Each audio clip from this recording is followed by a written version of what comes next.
चलो दोस्तों, कैसे हैं आप सब? तुमसे गुड मॉर्निंग बोलने का फायदा तो है नहीं। रिवर्ट बैक तो आता है नहीं। अच्छा ठीक है। चैप्टर नंबर 1 शुरू करेंगे आज इस वॉल्यूम का। ये लास्ट चैप्टर है मेरे ख्याल से, है ना? जिसमें हम पढ़ाने वाले हैं बेटा आपको क्या?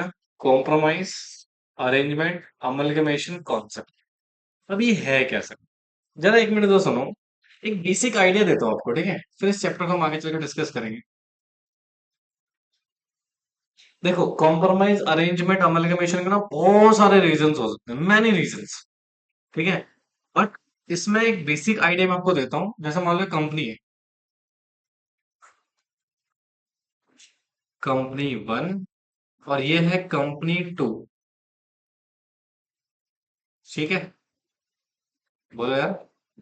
हाँ, there is a company 1 and there is a company 2। अब मान लो सर, ये जो कंपनी है, हो सकता है ये चाहती है ग्रोथ करना। क्या करना? या हो सकता है सर ये किसी फाइनेंशियल डिफिकल्टी से गुजर रहे हैं। इस कंपनी में क्या हो रहा है बेटा कोई, और इसके सर पे बैठे हुए हैं कौन? पैसा दो, पैसा दो, पैसा दो। ठीक है, बोलो। अब इस सिचुएशन में सम टाइम क्या होता है, कंपनी किसी दूसरी कंपनी के साथ ना कॉम्प्रोमाइज अरेंजमेंट कर लेती है। क्या कर लेती है बेटा? या यू कैन से मर्जर कर लेती है। क्या कर लेती है? अब ऐसी सिचुएशन में या तो मर्जर हो गया, या कंपनी का क्या हो सकता है बेटा? टेक ओवर हो सकता है। अब मर्जर के भी फॉर्म होते हैं। जैसे मर्जर में एक अमलगमेशन का कॉन्सेप्ट होता है। किसका कॉन्सेप्ट होता है बेटा? अमलगमेशन का। ठीक है, बोलो। हाँ। तो ये बेसिक सिचुएशन क्या है यहाँ पर, कंपनी जनरली होती क्या है, या तो आपका कंपनी का क्या है बेटा, बिजनेस ग्रोथ का पर्पस है, तो भाई इस कंपनी के साथ मिलकर आप अपनी कंपनी को आगे और डेवलप कर सकते हो, है ना? या तो अगर मान लो आपका फाइनेंशियल क्राइसिस चल रहा है, तो ये कंपनी आपकी कंपनी का एक्वायर कर लेगी। जो भी फाइनेंशियल डिफिकल्टीज है उनको वो क्या करेगी बेटा, पेड ऑफ कर देगी, है ना? तो इस कॉन्टेक्स्ट में हम ये चैप्टर पढ़ने वाले हैं। तो 230 से लेके 240 सेक्शन कवर है बेटा इस पर्टिकुलर चैप्टर में। ठीक है, और सबसे जो मोस्ट इंपॉर्टेंट सेक्शन है वो कौन सा है? इस यही है जो सेक्शन जो बाकी सेक्शंस की नींव रखता है। और इनफेक्ट मैं आपको बताऊं तो दो तीन सेक्शन है जो बड़े सेक्शन है, बाकी तो छोटे छोटे सेक्शंस हैं, उनमें हम उतना टाइम नहीं लगेगा। ठीक है, बट हाँ चैप्टर बड़ा है, इट विल टेक टाइम। कल मैं शायद में भी एसबीआई की क्लास ना रखूं, सिर्फ क्या पढ़ाऊं, कंपनी लॉ ही, और कल ये पूरे दिन आपका चलेगा। ठीक है, are you getting my point? तो फिलहाल आप इसको नोट करो, फिर हम इसके आगे बढ़ते हैं।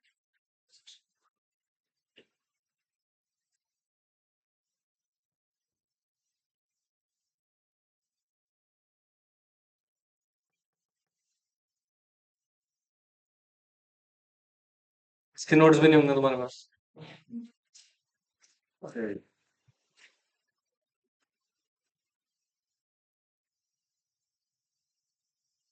मैंने इसका पीडीएफ भेजा हुआ है।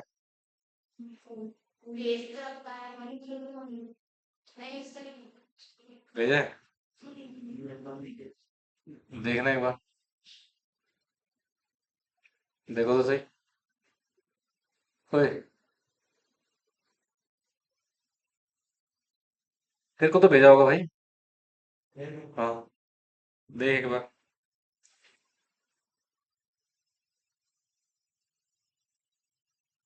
कल मैंने मैडम को दिए थे चैप्टर 8 फाइनेंशियल ऑर्गेनाइजेशन कॉर्पोरेट।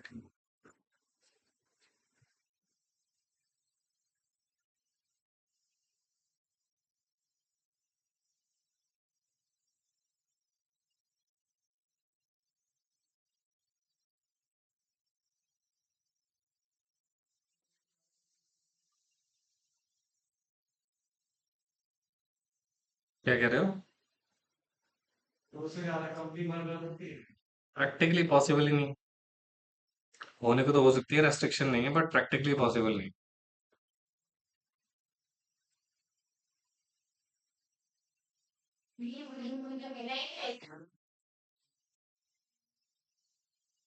चाहते भी तो नहीं हो कुछ। मैं इस लेक्चर को लोग रोक फिर भेजो, इसी लैपटॉप में है मेरा वो। कोई नहीं, अभी शाम को करवा लूंगा। ये लिख लिया आप लोगों ने? बोलो।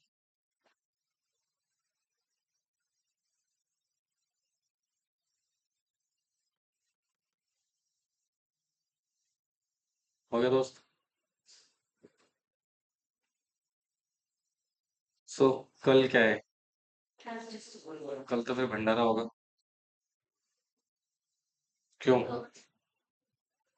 हाँ, 2 बजे क्यों, 2:30 बजे ना? अच्छा।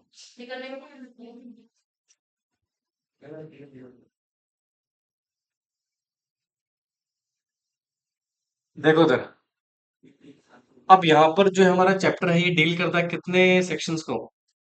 230 से लेकर 240 ऑफ कंपनीज एक्ट 2013 कंटेन करता है प्रोविजन ऑफ क्या बेटा?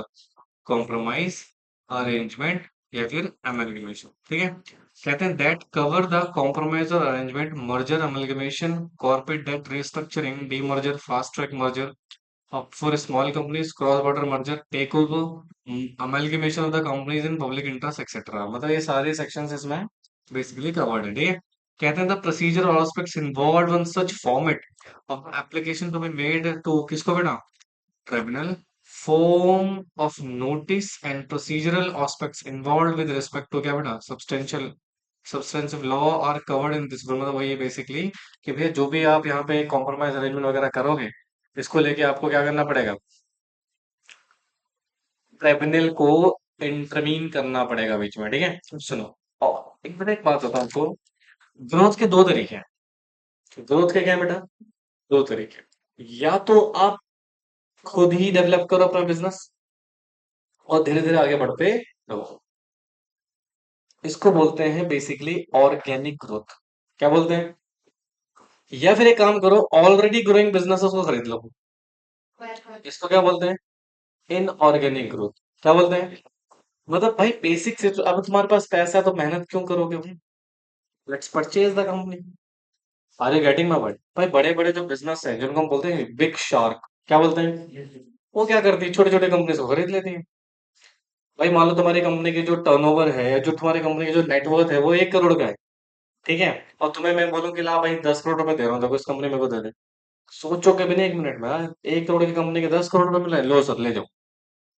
Are you getting my point? So that mean sir कि आप वैल्यूएशन इतनी फार बता देते हो और आपको पता है उसमें पोटेंशियल है ग्रोथ की। Are you getting my point? So that's why बेटा यहाँ पर बेनिफिट होता है। तो देखो, कॉम्प्रोमाइज हो या अरेंजमेंट हो, आर फॉर्म क्या बेटा? Corporate restructuring. कॉर्पोरेट रीस्ट्रक्चरिंग का मतलब क्या होता है? देखो पहले कंपनी सेक्रेटरी जो पेपर था ना, उसमें सीआर का पूरा पेपर था कॉर्पोरेट रिस्ट्रक्चरिंग का, प्रोफेशनल में। ठीक है, अब इन्होंने मिक्स कर दिया उसको, क्या कर दिया है अभी भी टॉपिक्स उसके, बट थोड़ा सा मिक्सचर है अलग अलग सब्जेक्ट्स में। ठीक है, तो इस कॉर्पोरेट रिस्ट्रक्चरिंग का मतलब होता है कि कॉर्पोरेट यानी कि कंपनी है उसको पूरे स्ट्रक्चर को क्या कर रहे हैं हम? चेंज कर रहे हैं। मैनेजमेंट क्या हो रहा है उसका? चेंज हो रहा है। ओनरशिप क्या हो रही है उसकी? चेंज हो रही है। बोलो यार। हाँ जी, तो इसको बोलते हैं कॉर्पोरेट रीस्ट्रक्चरिंग। कॉर्पोरेट को रीस्ट्रक्चर कर रहे हैं बेटा हम। विच इज एन क्या है बेटा? In organic growth. ये ऑर्गेनिक नहीं है साहब।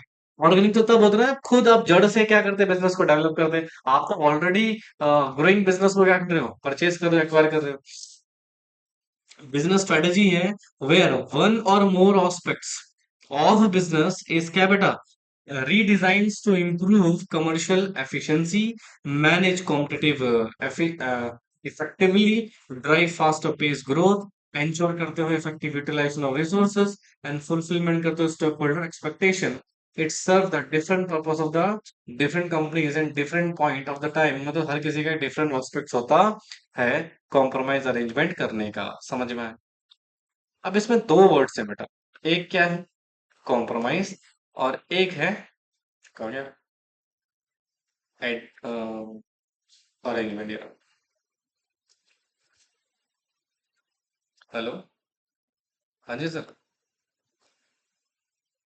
हाँ क्लास में हूँ, बताओ। ठीक है, ठीक है।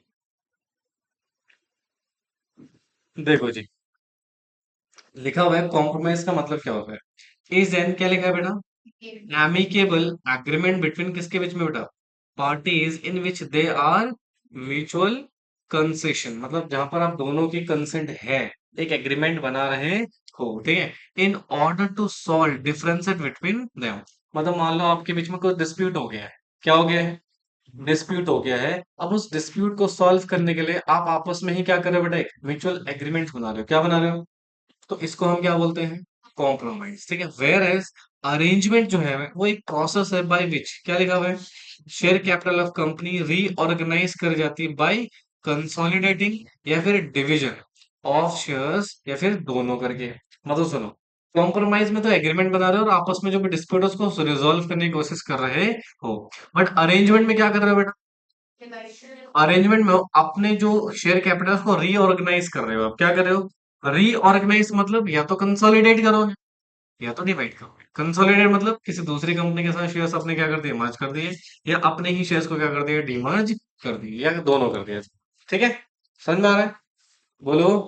अच्छा, अगर मैं बात करूं सर कॉम्प्रोमाइज क्या कंपनीज एक्ट में डिफाइन है, नाउ है डिफाइन कंपनीज एक्ट, कहते हैं इट इज बेसिकली क्या बेटा, can not that the settlement dispute by mutual consent या फिर एग्रीमेंट या by way of scheme of compromise. मतलब आप आपस में होने वाले डिस्प्यूट को आपस में ही सॉल्व कर रहे हैं एक प्रॉपर एग्रीमेंट बना के।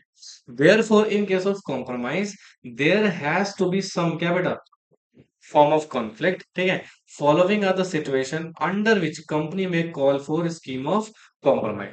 मतलब कुछ केसेस हैं जहां पर कंपनी कॉम्प्रोमाइज करवा सकती है।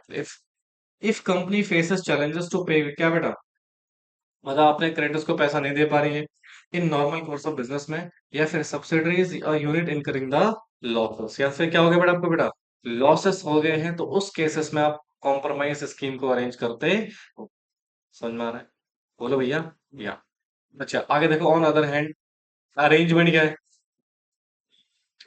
अरेंजमेंट डिफाइन है किसमें बेटा, सेक्शन 223 सबसेक्शन 1 में, कंपनीज एक्ट 2013, कहते हैं arrangement has a wider connotation than compromise. मतलब कॉम्प्रोमाइज एक छोटा टर्म्स है और जो अरेंजमेंट है वो क्या है बेटा, बड़ा टर्म्स है।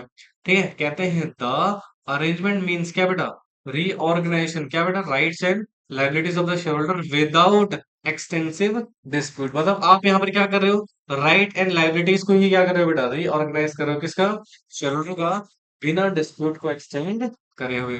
अ कंपनी में ऑप्ट आउट क्या बेटा, स्कीम ऑफ कॉम्प्रोमाइज या फिर arrangement to take itself out from the winding up procedure.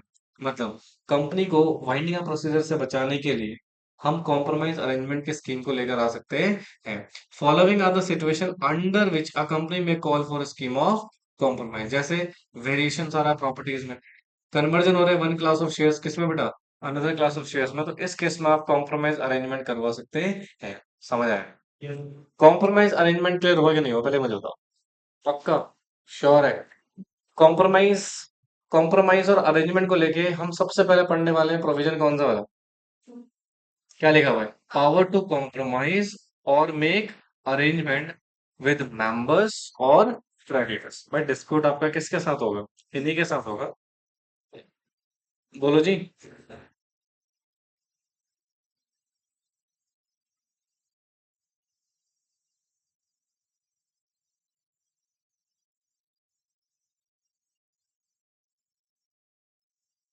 हाँ मुझे याद तो था, मैंने भेजा तो था।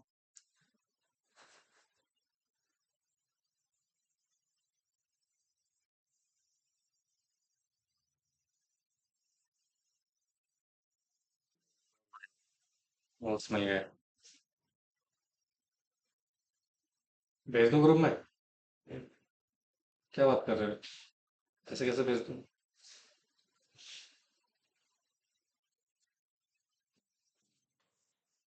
वेरी गुड, रिजल्ट आने से पहले कॉन्ग्रेचुलेशन।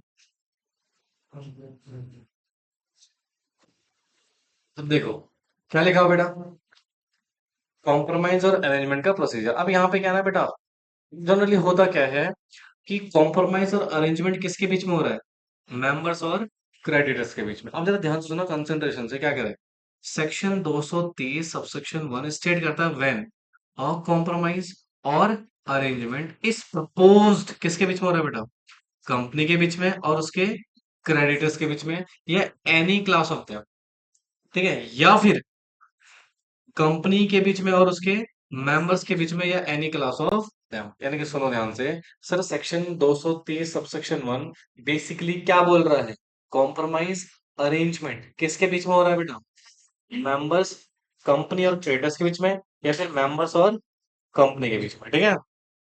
अच्छा, इस केस में देखो क्या लिखा हुआ है, द ट्रिब्यूनल में ऑन एप्लीकेशन, एप्लीकेशन कौन फाइल कर रहा है? कंपनी को, सॉरी टर्मिनल को, कंपनी फाइल कर रही है, या फिर क्रेडिटर फाइल कर रही है, या फिर मेंबर ऑफ कंपनी, या इन case of company winding up process में है तो कौन फाइल करेगा? लिक्विडेटर। ठीक है, जो भी अपॉइंट किया गया है। या फिर कंपनी अंडर किस में है बेटा?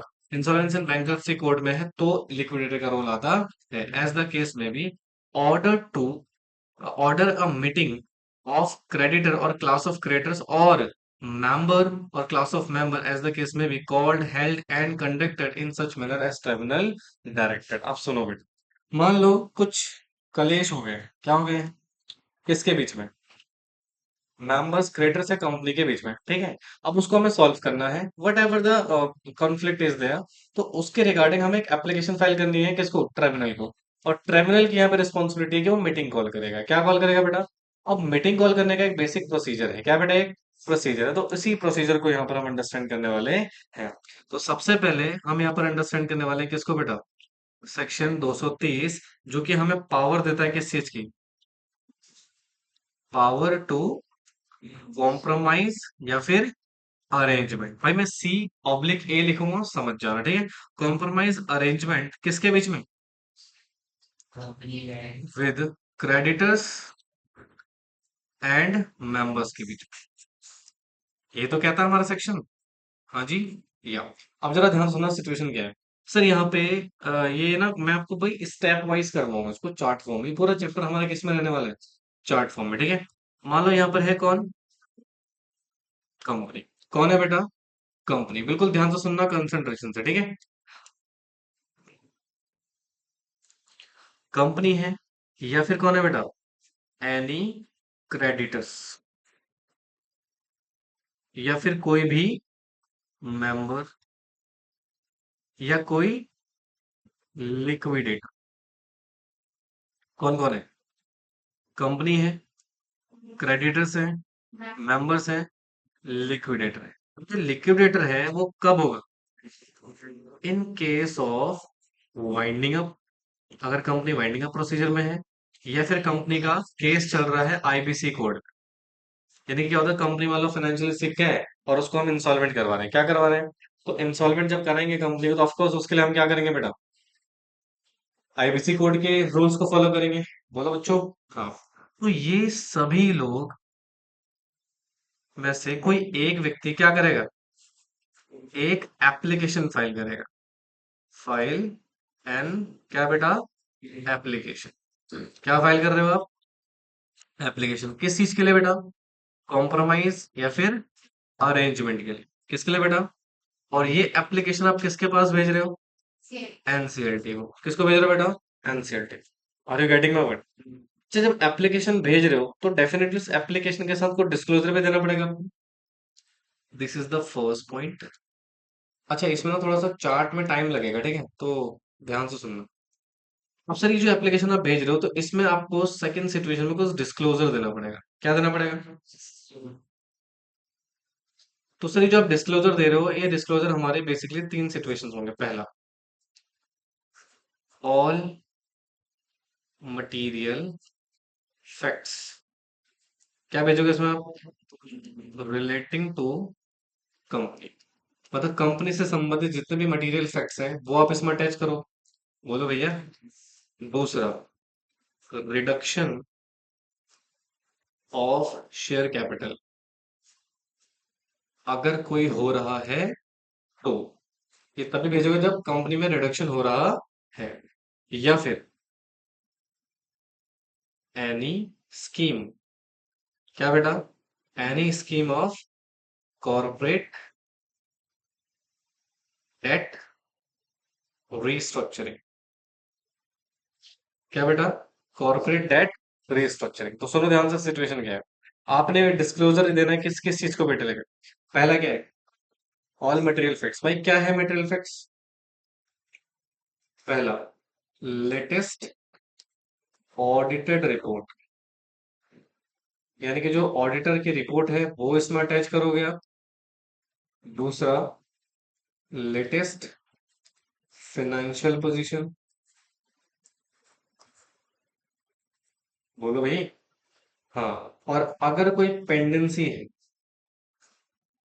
पेंडेंसी है किस चीज की बेटा? इन्वेस्टिगेशन किसकी? तो ये एक मटेरियल फैक्ट्स है बेटा, पता होना चाहिए ना एनसीएलटी को, कंपनी में क्या चल रहा है। बोलो। हाँ। या फिर आप डेट रिस्ट्रक्चरिंग स्कीम दे रहे हो तो यहाँ पर आपको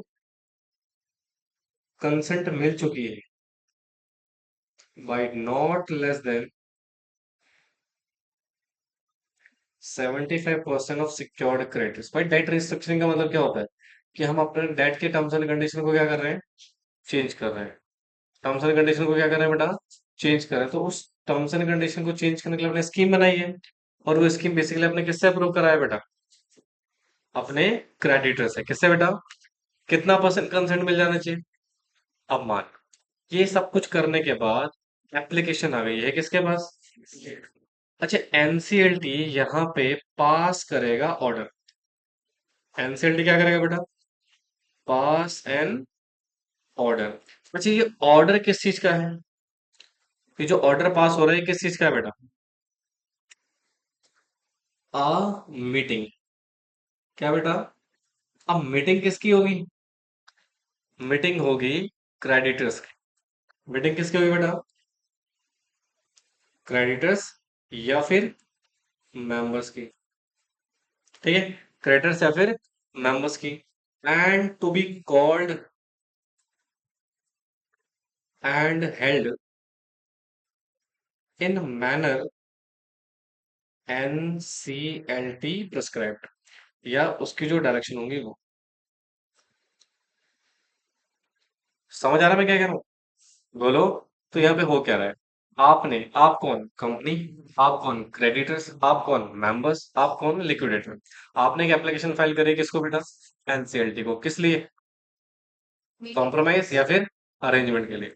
इसमें आपने कुछ डिस्क्लोजर दिया। क्या दिया, तीन चीजों का डिस्क्लोजर है। पहला, ऑल मटेरियल फैक्ट्स। दूसरा, रिडक्शन अगर हो रहा है तो। और अगर आपने नेट रिस्ट्रक्चरिंग स्कीम बनाई है तो वो। अब जैसे ही एप्लीकेशन किसके पास आई, तो अब एनसीएलटी कॉल करेगा क्या, अब उस मीटिंग को एनसीएलटी ने जो मैनर डिस्क्राइब करा है उस मैनर के हिसाब से क्या करोगे, मीटिंग कॉल कंडक्ट करोगे। ठीक है। अच्छा, अब सुनो, ये वाला जो केस है, ये वाला केस में,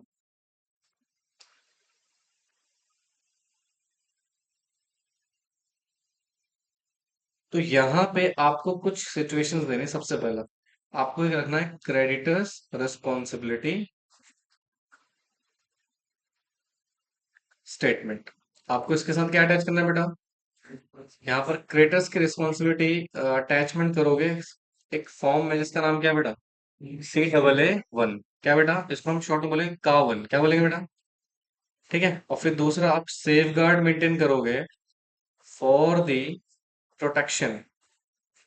क्या बेटा, for the protection of other secured और अनसिक्योर्ड क्रेडिट्स के लिए। भाई ऑब्वियस सी बात है ना, आपको कंसेंट सिर्फ कितने लोगों ने दी है, 75। ज्यादा भी दे सकते हैं बट लॉ में 75 लिखा हुआ है। तो बाकी जो अनसिक्योर्ड सिक्योर्ड जिन्होंने कंसेंट नहीं दी उनके लिए सेफ गार्ड तो रखोगे ना। हाँ। और रिपोर्ट ऑफ ऑडिटर इस कॉन्टेक्स्ट में, और एक वैल्यूएशन रिपोर्ट। क्या बेटा, वैल्यूएशन रिपोर्ट। इन सभी चीजों को कंपनी क्या, सॉरी, एप्लीकेशन फाइल करते हुए आपको अटैच करना है, डिस्क्लोज करना है। किसको देना है बेटा ये सारा चीज, एनसीएलटी को। समझ आया। और एनसीएलटी ने अब क्या कर दिया, देखो ये हमारा पहला स्टेप कंप्लीट हो गया, जहां पर एनसीएलटी ने मीटिंग क्या कर दी बेटा, कॉल कर दी। अब मीटिंग होगी किसके हिसाब से, एनसीएलटी के हिसाब से। लिखना तो जरा इसको।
ये मैंने कराया था, इसके नोट्स दिए थे।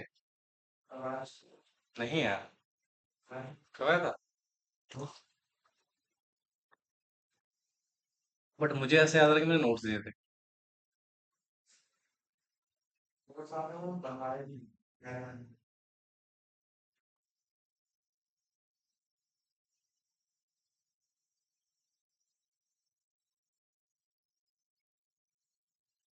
ये बुक से रीड करवा के पढ़ाऊंगा ना, ऊपर से जाएगा पूरे।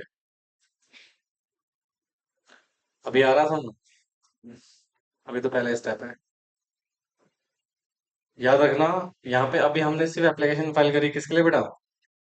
कॉम्प्रोमाइज अरेंजमेंट के लिए। ठीक है। एनसीएलटी मीटिंग बुलाएगा और मीटिंग में डिस्कशन होगा, क्या होगा बेटा? और जो भी अपने कॉम्प्रोमाइज अरेंजमेंट की स्कीम बनाई है उस पे डिस्कशन होगा और अप्रूवल मिलेगा, ठीक है।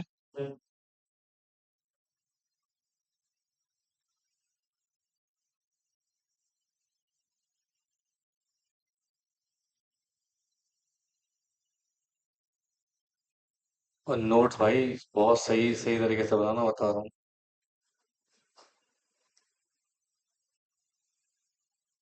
कल एक काम और करना, वॉल्यूम वन वाली बुक भी लेके आना। और कैसे बोला आपने आपसे? वॉल्यूम वन की बुक तो है ना तुम्हारे पास? हाँ, उसको लेके आना। ठीक है। सबको।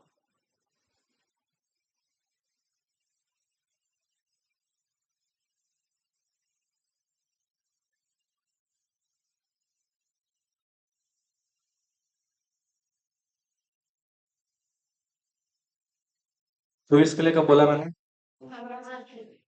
आ जाना बेटा।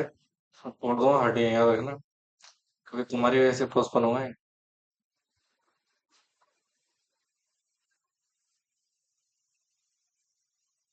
क्या?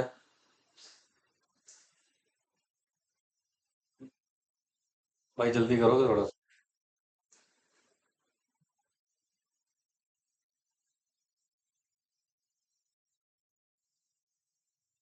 अरे इन बच्चों को बोल देना 25 तारीख से शुरू हो रहा है सेकंड ग्रुप के लिए। ठीक है ना? तो आना चाहे तो आ जाएंगे।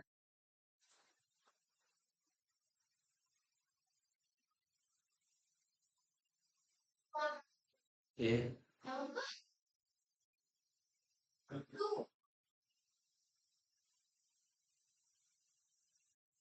तुमको दिक्कत है आपको? Do you have any problem? शादी कब है तुम्हारे घर में?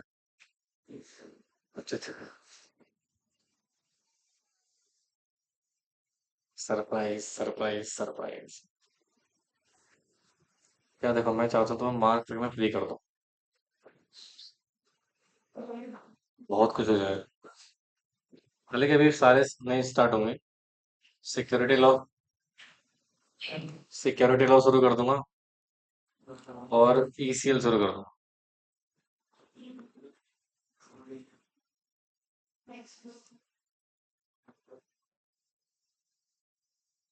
अच्छा। और टैक्स तुम्हारे लिए बिल्कुल नया होगा।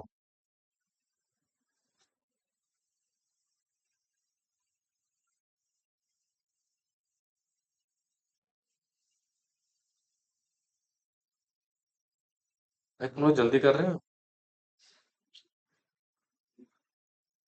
मैं तो 20 तारीख से शुरू करने वाला था, बट अनफॉर्चुनेट हमारे कंपनी लॉ थोड़ा डिले हो गया। नीरू की तो दिक्कत है बस, और किसको दिक्कत है? है नीरू? तुम कब से छुट्टी पे जाओगे?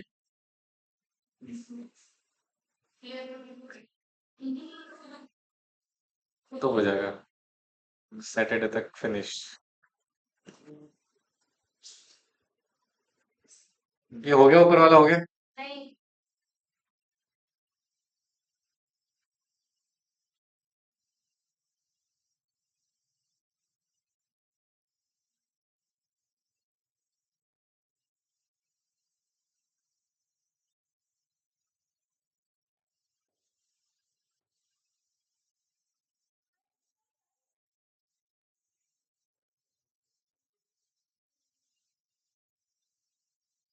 भाई इतना टाइम लगेगा तो कैसे काम चलेगा?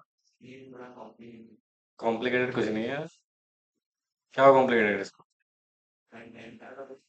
अभी तो होगा कॉम्प्लिकेटेड, रुक तो जाओ। क्या है? अभी सारे कैसे करेंगे? ये बोलो, स्क्रॉल कर।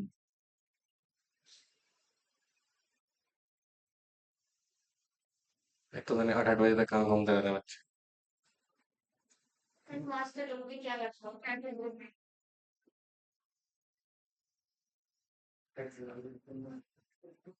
मास्टर।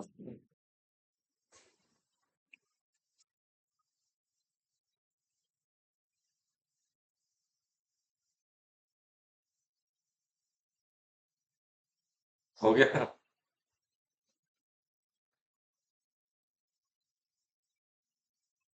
अच्छा, अभी हमने एक फॉर्म पढ़ा, क्या नाम था उसका? का वन। क्या था वो? क्रेडिटर रिस्पॉन्सिबिलिटी स्टेटमेंट्स, ठीक है।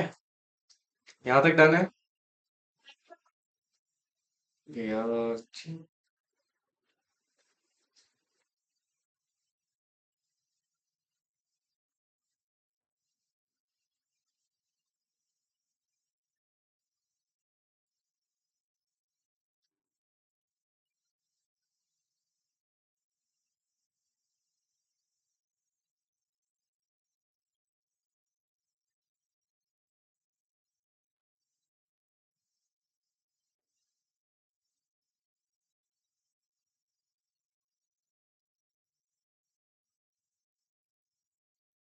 ये हो गया।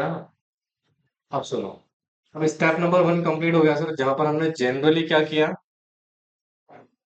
एप्लीकेशन फाइल करी, किसको? एनसीएलटी को, ठीक है। अब सुनिए, कहते हैं सर ऑन, क्या हुआ? छोड़ गया क्या? छूट गया कुछ? वह छूट गई? क्या बोल रहे?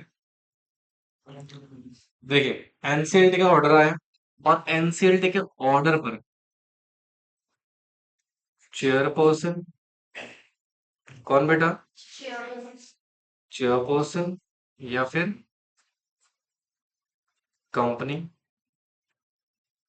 या लिक्विडेटर, कौन जी? या फिर any other person,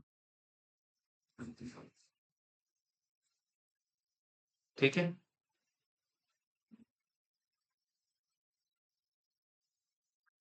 if direct by NCLT. सुनो, एनसीएलटी ने डायरेक्शन इशू किया, किसको? कंपनी को, लिक्विडेटर को, या फिर एनी अदर पर्सन को, या फिर एनसीएलटी अपॉइंटेड चेयरपर्सन है इसमें, ठीक है।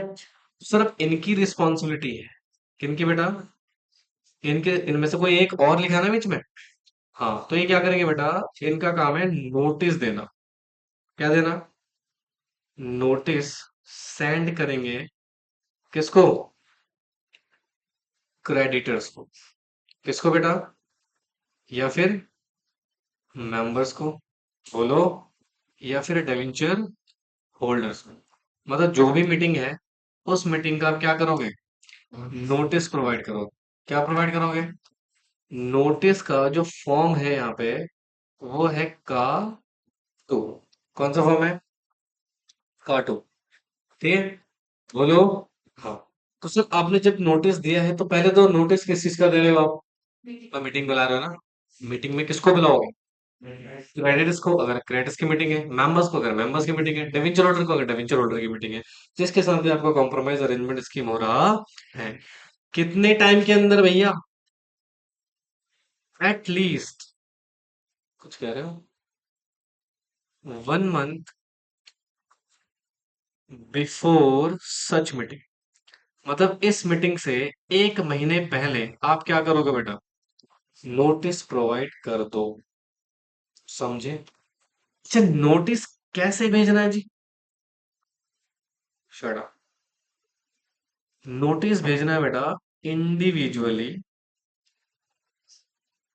Individually at the address with company. मतलब कंपनी के पास जो भी एड्रेस अवेलेबल है क्रेडिटर्स का या फिर मेंबर्स का, तो उस पे हम इंडिविजुअली क्या करेंगे दोस्तों?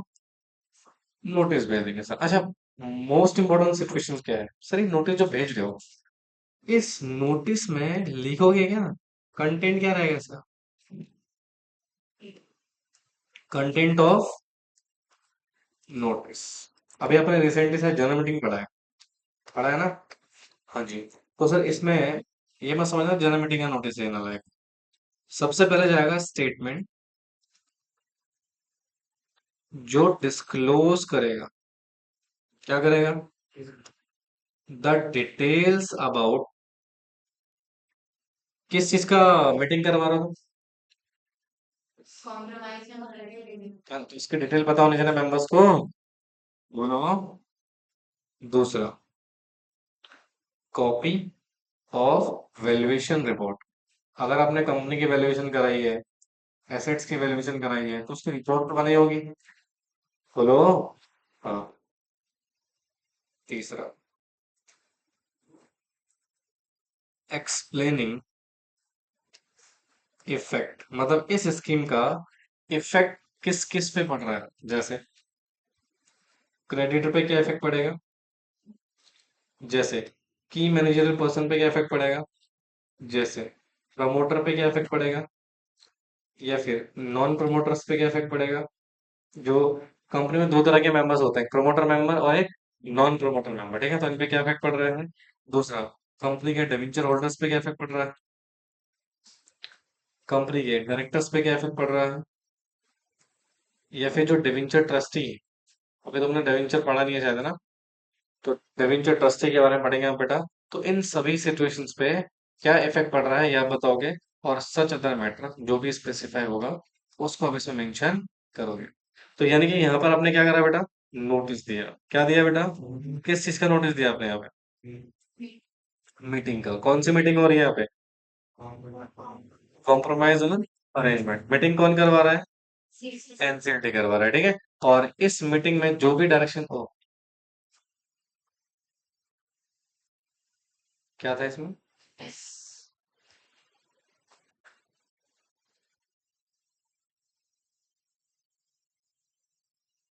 ठीक है। तो ये हमने पढ़ा नोटिस के मीटिंग। अच्छा, एक और चीज है यहाँ पे कि यार नोटिस को ना आपको अपनी वेबसाइट पे भी प्लेस करना है। कहाँ प्लेस करना है? तो कहते हैं sir, notice placed on website. ठीक है, वेबसाइट पे आपको प्लेस करना है अगर वेबसाइट है। अच्छा, यदि लिस्टेड कंपनी है। कौन सी कंपनी जी? लिस्टेड कंपनी है, तो उस केस में आप पब्लिश करोगे। क्या करोगे? Publish on newspaper. कहाँ पे? और ऑफ कोर्स न्यूज़पेपर हमारे कम प्रोजेक्ट में दो तरह के हैं। एक तो अंग्रेजी भाषा, अंग्रेज चले गए लेकिन उनकी भाषा जाने का नाम नहीं ले रही, ठीक है। या फिर वर्नाकुलर लैंग्वेज। वर्नाकुलर लैंग्वेज का मतलब जो उस रजिस्टर्ड ऑफिस के लोकेलिटी में लैंग्वेज बोली जाती है, उस, समझ में आया? क्या डाउट है? तो मुस्कुरा कर आज क्या हो गया? स्टेप टू है।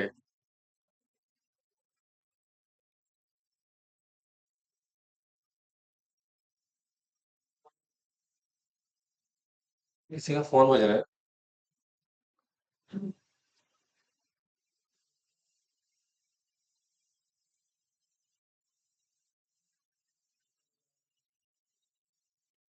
तो जल्दी करो।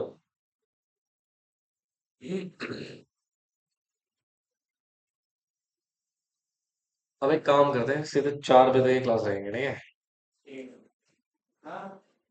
4 बजे तक ही चलेगी क्लास।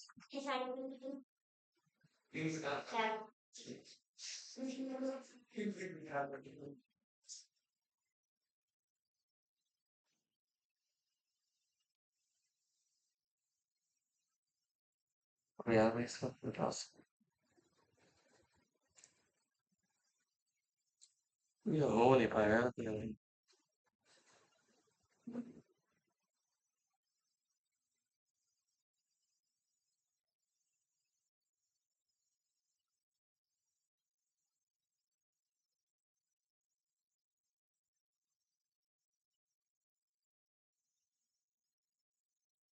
अब इतना लिख लो, बाकी कल करूँगा। क्योंकि है ना, आज हो नहीं पाएगा प्रॉपर।